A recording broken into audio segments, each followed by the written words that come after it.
Hi boys and girls, so today for your homework what you have to do is you have to solve using your place value chart only.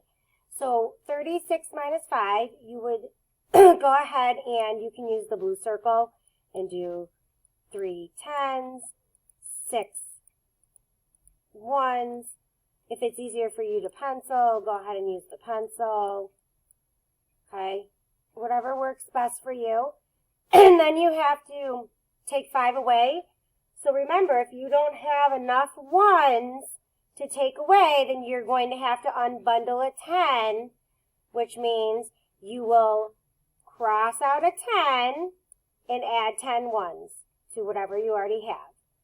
All right? And then don't forget, write the answer on the line right here when you have it.